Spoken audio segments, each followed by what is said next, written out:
Over the past few months, there has been a noticeable surge in demands to see Harry and Meghan's children, Archie and Lilibet.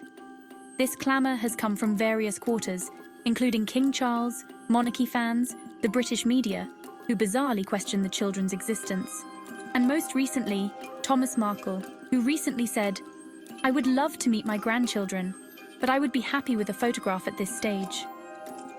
These demands are not polite requests or heartfelt pleas. They are imperious and entitled, reflecting a sense of ownership over children who are clearly not public property.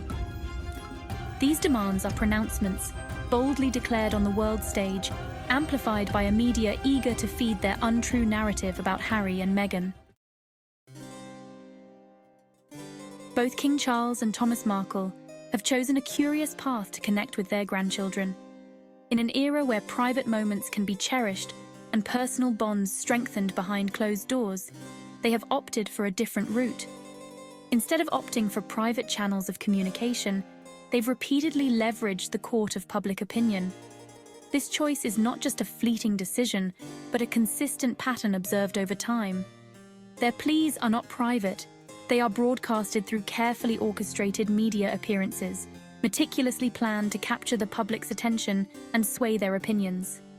Interviews laden with accusations are the norm, each word carefully chosen to paint a particular picture.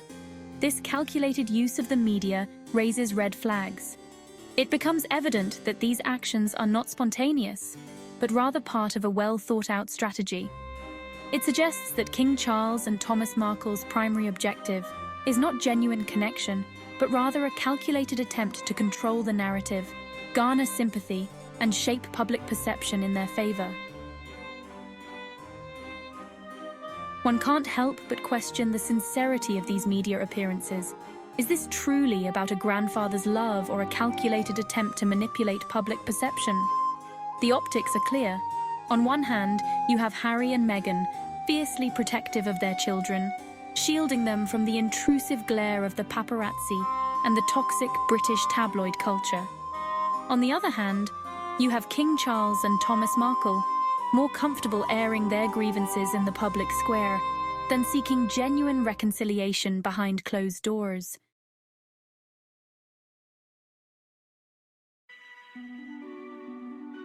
When it comes to gauging true intentions, actions speak louder than words. A particularly telling incident was King Charles's absence from Lilibet's christening. Dr. Shola aptly commented on this, stating, "I am glad cutie Princess Lilibet Diana was surrounded by those who love and wish her well. Well done, Harry and Meghan, for keeping the christening intimate. Shameful that King Charles and Prince William snubbed Lilibet, though invited. Petty." Dr. Shola's words, petty and shameful, perfectly capture the essence of King Charles's behavior. His absence at such a significant family event speaks volumes about his true priorities. Despite Harry and Meghan's decision to hold a small, private ceremony in California, the King's absence was a missed opportunity to build bridges and foster a genuine connection with his granddaughter. Thomas Markle's public appeals for access to his grandchildren have followed a similar pattern.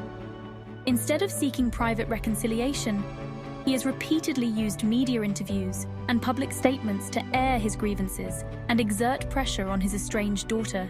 His tactics have ranged from tearful pleas for forgiveness to pure accusations, all meticulously orchestrated to garner maximum media attention. These public pronouncements, however, have done little to mend the fractured relationship. His repeated public appeals to see his grandchildren are less about genuine concern and more about leveraging the situation for media attention and financial gain. Rather than reaching out to Harry and Meghan directly, he continues to use the British media as his mouthpiece, ensuring maximum exposure and controversy. What both King Charles and Thomas Markle seem to fail to grasp is the true cost of their actions. In their relentless pursuit of public vindication and control, they are sacrificing something far more valuable: the potential for a loving and meaningful relationship with their grandchildren. The wounds inflicted by these public pronouncements run deep. They erode trust, breed resentment, and cast a long shadow over any future attempts at reconciliation.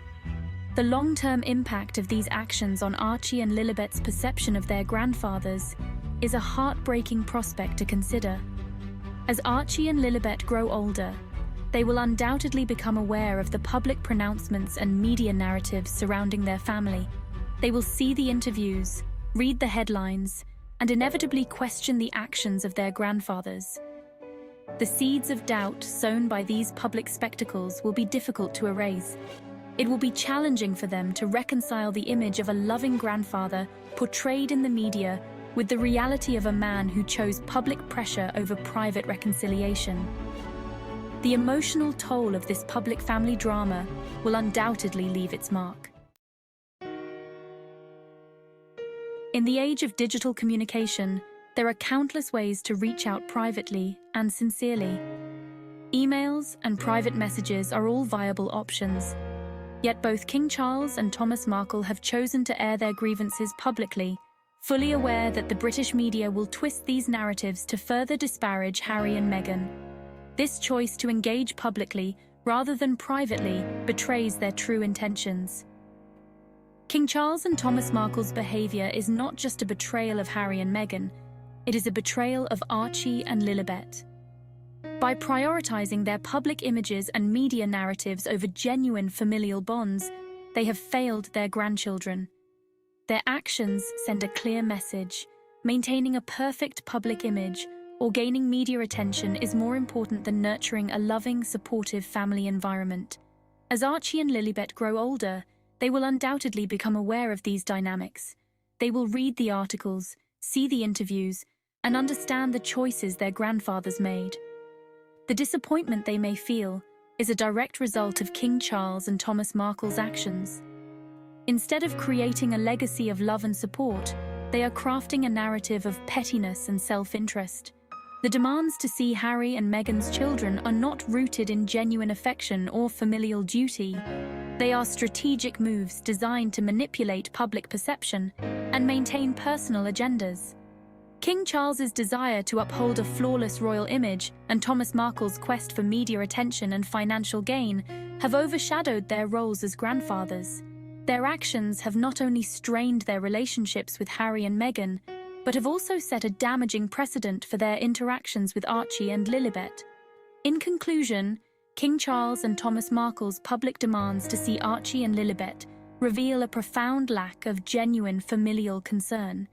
Their willingness to use the British media to air their grievances and manipulate public sentiment demonstrates a prioritization of image over relationship.